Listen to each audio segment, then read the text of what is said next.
Hello दोस्तों, नमस्कार। कैसे हैं आप सभी? उम्मीद करते हैं कि सभी अच्छे ही होंगे। तो दोस्तों यहाँ पर आप लोग देख सकते हैं क्लास 10th का मंथली एग्जामिनेशन मई 2024 का ये हम साइंस लेकर आप लोगों के सामने उपस्थित हो चुके हैं। यहाँ पर देख सकते हैं विषय कोड आप लोग का रहेगा 112। यहाँ पर आप लोग देख सकते हैं बिल्कुल ओरिजिनल प्रश्न पत्र है, ठीक है। 110% ओरिजिनल प्रश्न पत्र है, इसको आप लोग ट्रस्ट कर सकते हैं, ठीक है ना। ये ओरिजिनल प्रश्न पत्र है, मैं आप लोग को बोल रहा हूँ तो ओरिजिनल प्रश्न पत्र है, ठीक है। ये चीज़ ध्यान में रख लीजिएगा, कल आप लोग एग्जाम में यही रहेगा। जिस प्रकार से हमने हिंदी का और संस्कृत का दिए थे उसी प्रकार से बिल्कुल ओरिजिनल प्रश्न पत्र है, ठीक है।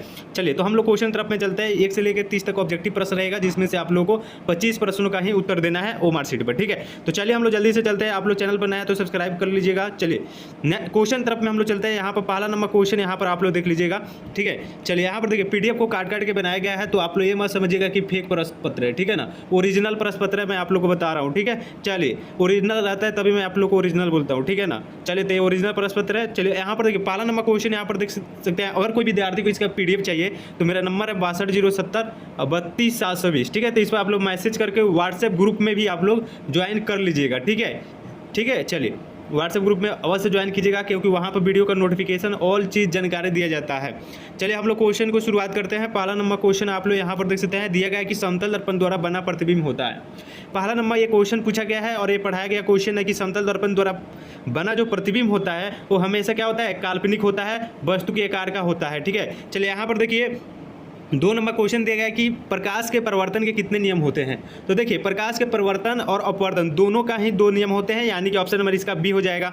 चलिए 3 नंबर क्वेश्चन देखिए, दिया गया है कि अवतल दर्पण की फोकस दूरी उसकी वक्ता त्रिज्या की क्या होती है। तो अवतल दर्पण की फोकस दूरी वक्ता त्रिज्या की क्या होती है, तो आधी होती है। अगर यहाँ पर उत्तल दर्पण रहता तो यहाँ पर दुगुना हो जाता, ठीक है, लेकिन यहाँ पर आधा होगा, ठीक है। तो 3 का right answer option number B मारिएगा, सही जवाब हो जाएगा। देखिए ओरिजिनल प्रश्न पत्र है, यहाँ पर आप लोग क्रमांक देखिएगा तो इस प्रकार से आप लोग का रहेगा, ठीक है। चलिए तो यहाँ पर देखिए हम लोग कौन नंबर क्वेश्चन में थे, तो 4 नंबर क्वेश्चन में थे। 4 नंबर क्वेश्चन देखते हैं। दिया गया कि दाढ़ी बनाने में किस प्रकार के दर्पण का उपयोग किया जाता है। तो दाढ़ी बनाने में किस प्रकार का दर्पण का उपयोग किया जाता है, तो अवतल यानी कनकेव लेंस, ठीक है। चलिए नेक्स्ट क्वेश्चन यहाँ पर देख लेते हैं। 5 नंबर दिया गया कि एक प्रकाश किरण एक समतल दर्पण पर लंबवत आपतित होती है तो परिवर्तन कोण का मान होगा। तो इसका राइट आंसर बताइए क्या होगा, सभी विद्यार्थी को बताना है। तो 5 का राइट आंसर क्या हो जाएगा, तो 5 का ऑप्शन नंबर डी हो जाएगा, 140 हो जाएगा, 140 डिग्री, ठीक है, याद रख लीजिएगा। अब चलिए हम लोग 5 हो गया है। 6 नंबर क्वेश्चन देख लेते हैं। यहाँ पर देखिए दिया गया है कि 2 समानांतर समतल दर्पणों के बीच रखी गई वस्तुओं के कितने प्रतिबिंब बन सकते हैं। देखिए आप लोग लाइक नहीं करते हैं, ठीक है, तो लाइक वाला बटन को जरूर प्रेस कर दीजिएगा। हमारे चैनल पर नए हैं तो सब्सक्राइब जरूर कर दीजिएगा, ठीक है, क्योंकि 9th 10th 11th 12th तक आप लोगों को क्वेश्चन यहाँ पर दिया जाएगा, ठीक है। तो चलिए 6 का राइट आंसर क्या होगा यहाँ पर बताएंगे आप लोग, तो बिल्कुल सही जवाब हो जाएगा, 5 होती है, ठीक है, याद रख लीजिएगा। चलिए नेक्स्ट क्वेश्चन 7 नंबर क्वेश्चन यहाँ पर देखेंगे। दिया गया कि किसी समतल दर्पण की फोकस दूरी का मान होता है। तो किसी दर्पण की फोकस दूरी का, समतल दर्पण की फोकस दूरी का जो मान होता है वो होता है अनंत होता है, इन्फिनिटिव होता है, यानी कि इसका राइट आंसर ऑप्शन नंबर क्या हो जाएगा, तो ए हो जाएगा। अब चलिए हम लोग नेक्स्ट क्वेश्चन 8 नंबर क्वेश्चन देखेंगे। यहाँ पर ध्यानपूर्वक देखिएगा, दिया गया है कि निर्देशांक चिन्ह परिपाटी के अनुसार दर्पण सूत्र है। तो दर्पण सूत्र क्या होता है, तो होता है 1/f बराबर होता है 1/v प्लस 1/u होता है। कहाँ पर दिया गया है, तो दिया गया ऑप्शन नंबर बी में दिया गया है, सही जवाब हो जाएगा, ठीक है। चलिए नेक्स्ट क्वेश्चन दिया गया यहाँ पर देखिएगा, 9 नंबर क्वेश्चन दिया गया है कि निर्देशांक चिन्ह परिपाटी में सभी दूरियां मापी जाती है। तो सभी दूरियां क्या होगा, तो 6 का राइट आंसर क्या हो जाएगा, जल्दी से बताएंगे, सॉरी 9 का, तो हो जाएगा ध्रुव से मापी जाती है, फ्रॉम द पोल, यानी कि ऑप्शन नंबर सी हो जाएगा, ठीक है। तो आप लोग अपने दोस्तों में भी शेयर करते रहिएगा, ठीक है। चलिए अब हम लोग 10 नंबर क्वेश्चन देख लेते हैं। दिया गया कि किसी समतल दर्पण द्वारा आवर्धन होता है, तो किसी समतल दर्पण द्वारा आवर्धन का मान क्या होता है, तो +1 होता है, यानी कि इसका right answer option number C हो जाएगा 10 का। चलिए अब नेक्स्ट क्वेश्चन 11 नंबर देखते हैं। दिया गया कि शरीर में भोजन का पचना किस प्रकार की अभिक्रिया है। तो शरीर में भोजन का जो पचना होता है वो एक ऑक्सीकरण अभिक्रिया होता है, ऑप्शन नंबर ए हो जाएगा, यानी कि उपचयन अभिक्रिया को ही क्या बोलते हैं, ऑक्सीकरण। चलिए नेक्स्ट क्वेश्चन यहाँ पर देख लीजिएगा। 12 नंबर क्वेश्चन देखिए, निम्नलिखित में कौन सा पदार्थ बिना ज्वाला के जलता है। तो बिना ज्वाला यानी कि बिना उसमें ज्वाला का जलेगा, यानी कि इसका राइट आंसर हो जाएगा कोयला। कोयला क्या होता है, उसमें ज्वाला नहीं होता है फिर भी वो जलते रहता है, ठीक है। चलिए ऑप्शन नंबर डी हो जाएगा 12 का। 13 नंबर क्वेश्चन देख लीजिएगा। 13 नंबर क्वेश्चन दिया गया है कि निम्नलिखित में ऊष्मा क्षेपी अभिक्रिया कौन सी है। तो ऊष्मा क्षेपी अभिक्रिया कौन सी है, देखिए ओरिजिनल प्रश्न पत्र है बाबू, ठीक है, ये चीज़ ध्यान में रखिएगा। 13 का राइट आंसर क्या हो जाएगा, तो हो जाएगा ऑप्शन नंबर बी हो जाएगा, H2 प्लस वरना ऑप्शन नंबर बी मारिएगा बाबू, ठीक है ना। पूरा आप लोग यहाँ पर क्वेश्चन को पूरा पहले से आंसर क्या किया गया है तो बना दिया गया है। चलिए यहाँ पर देखिए 14 नंबर क्वेश्चन है कि निम्नलिखित में कौन एक ऑक्सीकारक है। तो ऑक्सीकारक पूछा जा रहा है आप लोगों से, तो इसका राइट आंसर क्या हो जाएगा, तो सही जवाब हो जाएगा CO हो जाएगा, ठीक है। चलिए नेक्स्ट क्वेश्चन यहाँ पर 15 नंबर देख लीजिए, दिया गया कि निम्नलिखित में कौन एक दहन अभिक्रिया है। तो दहन अभिक्रिया पूछा जा रहा है, तो इसका राइट आंसर हो जाएगा पेट्रोल का जलना हो जाएगा, एक दहन अभिक्रिया है, ठीक है। चलिए अब हम लोग 16 नंबर क्वेश्चन देखेंगे। 16 नंबर क्वेश्चन यहाँ पर देखिएगा कट गया है, दिया गया कि प्रकाश रासायनिक अभिक्रिया में क्या होता है। तो देखिए ए में दिया गया कि प्रकाश का उत्सर्जन होता है, ठीक है।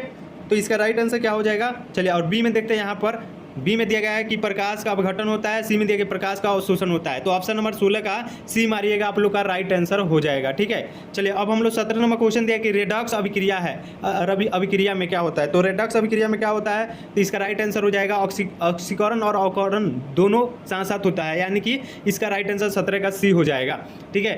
तो आप लोग एक बार लाइक कर दीजिएगा जब सभी विद्यार्थी, और दोस्तों में शेयर भी कर दीजिए, ठीक है। चलिए यहाँ पर देखिएगा नेक्स्ट क्वेश्चन यहाँ पर देख लीजिएगा 18 नंबर क्वेश्चन दिया गया है कि जिस न्यूनतम ताप पर कोई पदार्थ जलना प्रारंभ करता है उसे कहते हैं।